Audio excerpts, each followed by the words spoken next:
Okay, so I hope we are live. Let me check it on YouTube. And yeah, it's live. Pretty good. Awesome. Hi, everyone. So I'm Jakub Kubrinski, and I'm the CEO at DevSkiller. And with me is Tomasz Nurkiewicz, our CTO.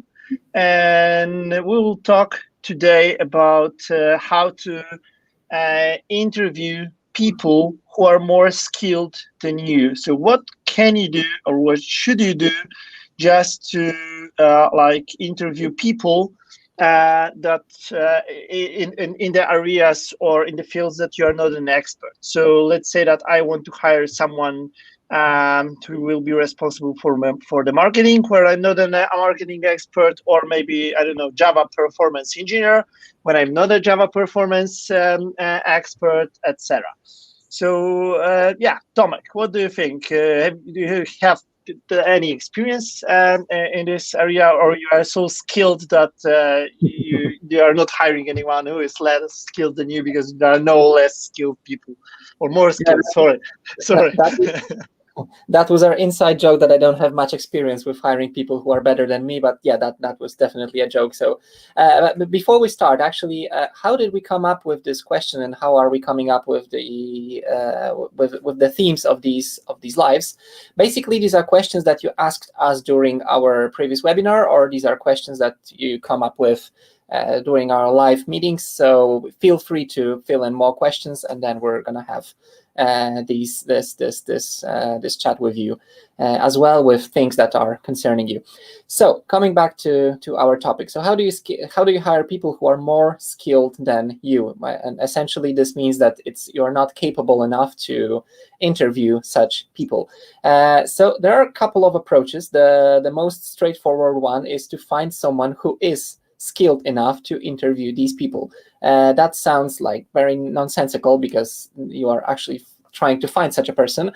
You would be surprised that there are actually people in your circles who you can literally hire, and I mean pay an invoice for an hour or two of work, and just hire a person who is skilled enough in an area that you're looking for, like performance or I don't know, Python programmer, advanced Python programmer, whatever.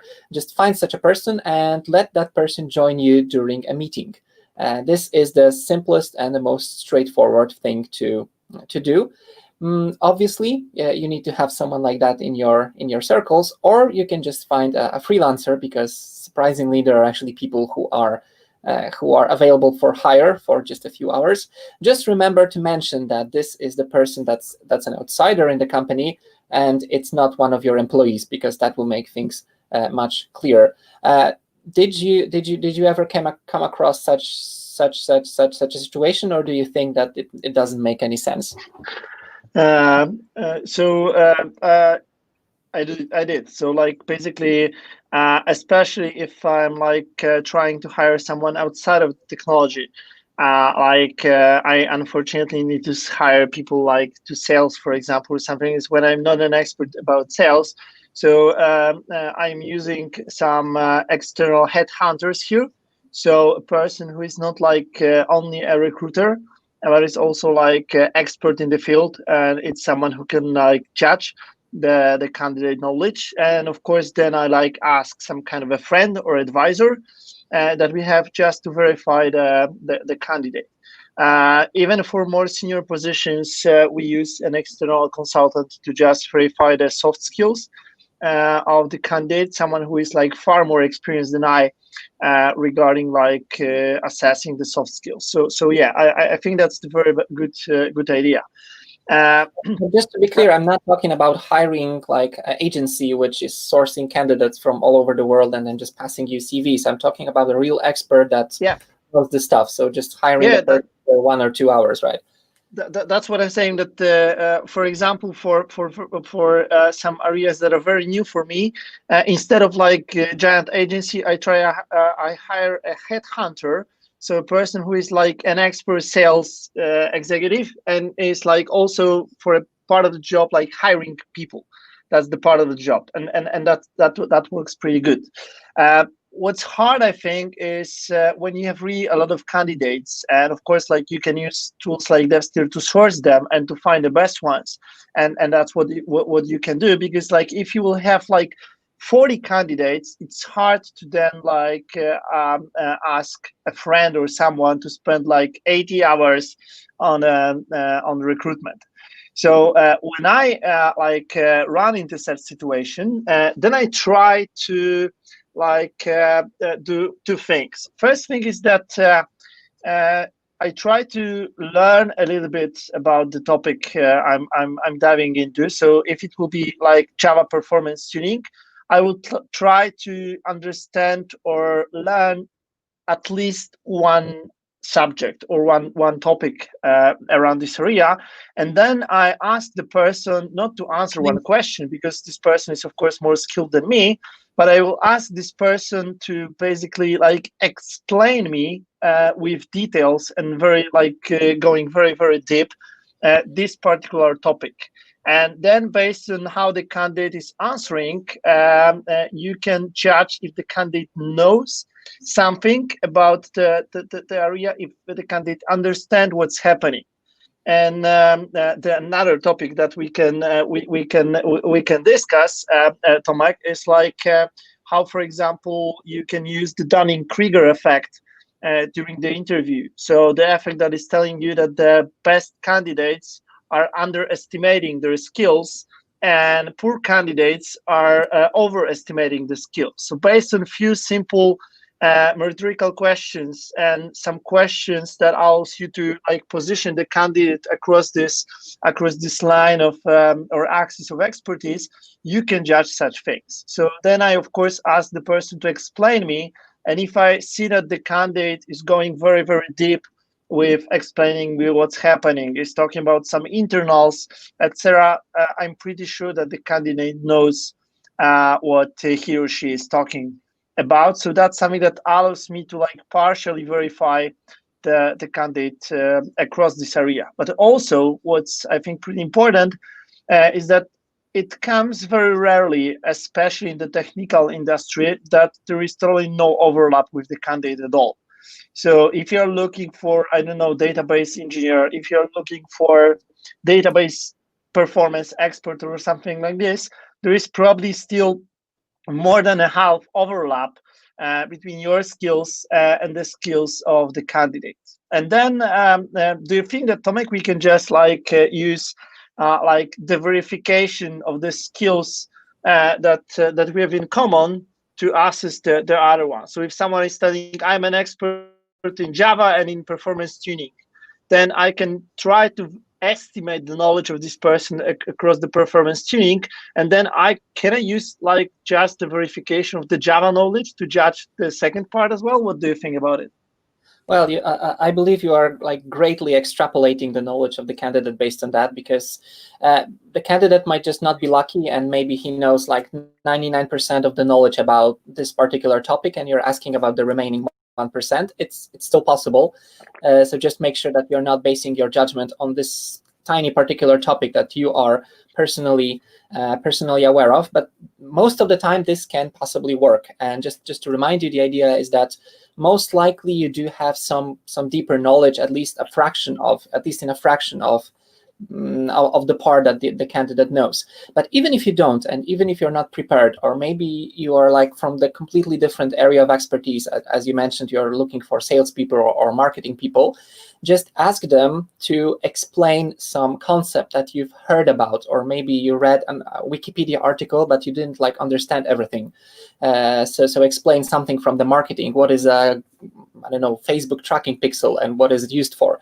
So there are two possible scenarios here. Maybe you have no idea what is this pixel, and then you can at least judge how good that person is in explaining stuff, because that's a valuable skill to have in every possible position, that you can actually interact with people and you are able to clearly explain what's going on. So that's basically like explain like I'm 5.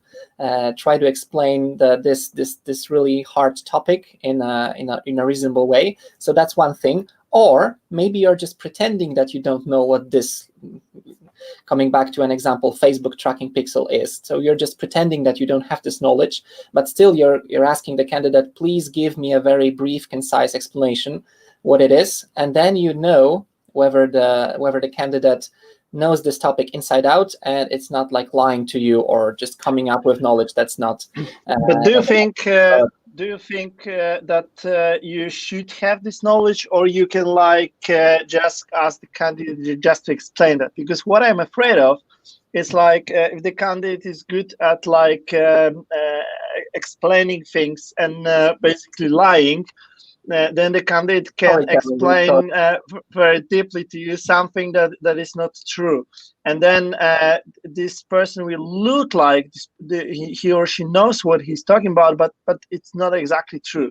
And what happened to me a few times during the interview, it was when the candidate was answering the question, and even the candidate knew something about the field, but without understanding of the side effects or the consequences of something. So you can ask, for example, okay, so what will happen if you will add, I don't know, the memory to Java application? And one candidate will tell you, yeah, it will be great. You will change the memory that is available for the application, so we will run faster, etc. But you also know that there is the second end of this question, there is also much more time-consuming and CPU-consuming garbage collection actions. So then you need to judge if the candidate is aware of the topic, or it just knows something about the field. And I think that I will be pretty good at explaining Facebook Pixel, even if I'm not sure how it works internally. So the question is if I'm an expert. So I would bet that I should bet that I should really know and understand the answers for the question I'm asking. Of course, it's still possible, hopefully, that I will get much more detailed answer from the candidate. But still, I think that you should ask only the questions that you even partially know the answer. Do you agree, or do you think that you can just ask the question out of the blue? Well, it tells something, but also it is great if you can if you know something about the topic. So I agree with this one. But I will come back to something that you mentioned, and I just recalled that. So a Dunning-Kruger effect, or something that is more commonly known in our industry, which is the imposter syndrome. Essentially, the idea that most of the people in the IT industry, or at least the senior ones, actually believe that they know much less and are actually afraid that everyone around them knows much more than they do. So if you find a candidate who is extremely confident and believes that he or she knows everything about the topic, then most likely this is not a senior, because people with an extremely large expertise and a lot of experience, they know how much stuff they are missing. They know how much information, how much knowledge is still around them, still around there. So be careful with people who are so extremely confident and they believe that they know everything. So that's an addendum to what you said. And coming back to your question, yes. So it's always much better to actually be able to verify whatever the candidate says online. And by online, I mean have some expertise with you. So yes, a little bit of preparation is good. I also have another technique which is completely different, just came up to me. But yes, so totally agree with this one. I'm just giving you a backup plan. If you don't know anything and you came here out of the blue, you will at least verify that a person is capable of clearly communicating with you. Yeah, and what's this second technique that you mentioned just a few seconds before? Yeah, so before this live, I think I can reveal that we had a short chat about the stuff that we're going to mention here, and this reminded me of a recruitment process I had maybe 10 years ago, which I actually found quite fascinating. However, it is a bit controversial. So there was a recruitment process, and the company gathered not one candidate, but 3, 4, maybe 5, I don't remember exactly. They gathered them together at the same time in the office, and they simply asked them, they closed them in a room, and they asked them to design a system for 15 or 20 minutes. And all right, so we were closed in that room. We had a flip chart, we had a few paper sheets and whatever, and we were designing some stuff. We were pretty sure that this is our recruitment task, to design that system, and then we're gonna present that system and kind of try to defend its weaknesses and show how good it is. However, turned out that the system we were designing is actually meaningless. It's not the point of the recruitment process, because after that, the recruiters asked each and every one of us individually, who is the person that we would like to work with after the recruitment process. So which one of these remaining 4 or 5 candidates was the one that was working the best, right? And this was basically, the basic idea was that each and every candidate was assessing each and every other candidate on their own. And that's great, because you do want to work with other, you will work with other people. So you want to know that other people you're working with, and they are the ones that you're about to hire, or the company is about to hire, you want to know that they are actually capable of working with you. So you don't want to work with people who are poor. So you want to be fair, and you want to be honest here and say that, yeah, this guy, the guy in a blue shirt, because you don't know the names because these are strangers, the guy in a blue shirt was great. This girl was also great, but this guy, I think it's a junior, he was not saying anything, he was just standing there. And that was just like amazingly simple. It's a bit controversial for many reasons, but it's actually a way of assessing candidates that are completely strange to you, and who are working in completely alien technologies. So you might realize that the recruiter might even not have any knowledge whatsoever about the technology. He just asked a question and then asked us to self-assess or to assess every other person. So this is controversial for many reasons, and I believe you will raise at least a few of them. So let's discuss them. But I did find that type of recruitment process, which is strangely not very common, quite enjoyable. Yeah, I think that you need to be very careful to not end up with something that will be like the Hunger Games, the person who will survive in this room will get a job, because it's not what you want to do. And I think it also depends who are you looking for. If you're looking for a very good expert, or a person who will be a team player. And I think that's another topic that we can discuss in some next webinar, but there are some areas where you're looking for a very great expert that can be kind of a black box. And one, for example, such topic can be a security. For security assessment, I want to hire someone who is the best. And if this person cannot work in the team, is giving very rude feedback for people, etc., I will still probably prefer to hire such a person, because that protects me from bugs or data leaks or something like this. And even if I will be a customer, I would prefer that the situation where my data is secured and protected by the best expert that you can hire. And such security people are often a black box people. It's hard to talk to them. It's hard to communicate to them. They're not team players, but they are expert. And security is one area. Yeah. And the second area can be performance tuning. For performance tuning, you can be a top person or you will be ineffective. And the difference between great performance expert and a good performance expert is giant, because the one will be able to fix something and the second one won't be able to fix it. And that's basically the stuff. These are hard topics, so you need to be very, very skilled to be able to resolve them. So that's the first thing. And such person probably won't be pointed by the candidates yeah, that's the person who I would like to work with. The question is if it's the most important part. So I think that it depends. If you're looking at team leader or something like this, then definitely such thing is doable, and there is a value in that. So I think that for some positions, yes, that will be valuable, but for some positions it will be providing the false positive or false negative results. So only the popular people will be pointed, not the best or highly skilled people. And that's something that I think can be like risky. Do you agree with that or not? Yeah, I mean, to defend that method, yeah, I agree. Just to defend that method, most of the time you're actually looking for people who are team players, and except the examples you gave, most of the time you really want people who are very skilled in communication and who are very skilled at working together. Because notice that you're not only checking the fact that people can talk to each other, you are also making sure that they actually do work, right?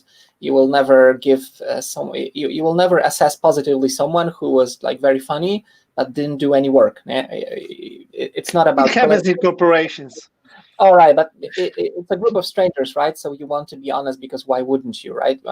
Okay, you're not collecting these people to tell jokes to each other and the one who's the funniest wins, but still you're designing an application. And if someone's just has really poor ideas, then most likely you will catch that. But indeed, this shouldn't be your only method, because that's very error prone, and it can be hacked in many ways. And software people and developers are very good at hacking. very good at hacking the system in all sorts of ways. So I would also think about, and I think I even can bet that if you're looking for a team player, you will for 99% already have the skills you're looking for inside the team. Because if you're looking for a developer, I didn't get that. Like if you're looking for a developer, like the next developer inside the company, and this is someone who will like need to work with the rest of the team, then probably the overlap of the skills of this person and the rest of the team is already pretty high. True. So I think that for such cases, okay, it's still possible that you have a lot of backend developers and you're looking for a great front-end developer, and it's definitely the situation where the person needs to cooperate with the rest of the team, but then probably the overlap with this developer is pretty high. So yeah, then it's easier to assess it. And I'm not sure if you agree with me, but if you're looking for a very good expert, these are often black box people. You mean introverts and people who are extremely skilled but not extremely good at communication, as in? And maybe the communication is not the strongest, like let's say, asset of those people that you are looking for. Because I can imagine that you are looking for an SEO expert that will cooperate with the marketing team. But still, if it's someone who will be an SEO expert, but also will be part of the team, then it's different situation, because then cooperation with the rest of the team is pretty important. But if you're looking for just an SEO expert, so someone who will resolve you some things, then like the skills are more important than just this one. Well, I don't entirely agree, because what the topic of today's live is looking for people who are better than you. This doesn't mean you are looking for an exceptional expert and like people who are like many levels above you, like total experts, but like you could probably find 1 in a million or whatever. And in that case, you need a really special cases, because such experts are extremely rare.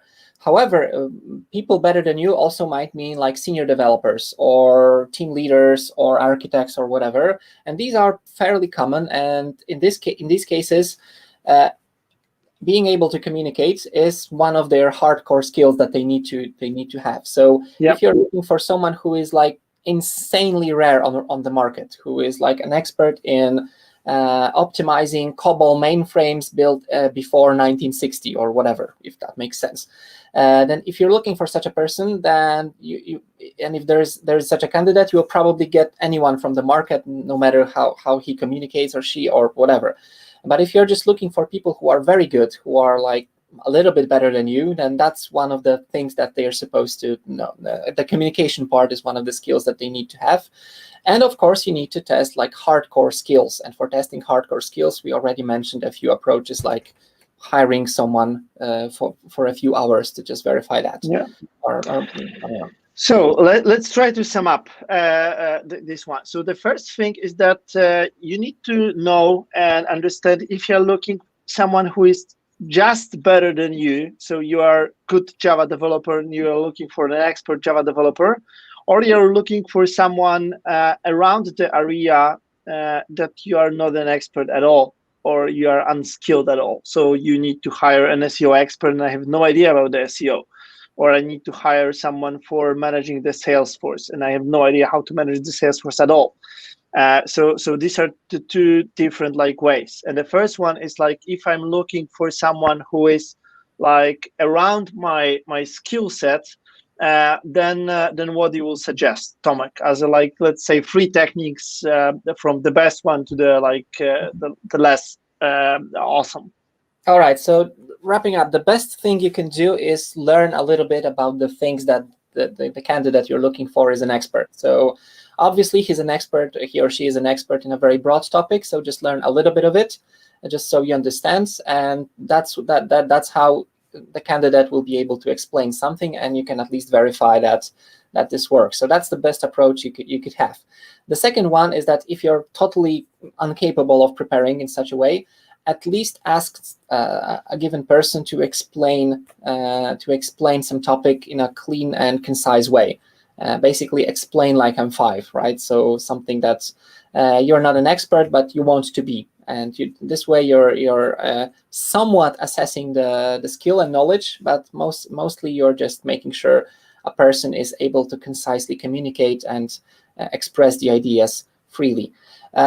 We also mentioned, and that's probably a better approach, to just hire someone who knows a little bit about the topic. So that would be my number 2, actually. So find someone who is an expert, who you cannot hire, but at least you can rent for a few hours and verify the knowledge of that person.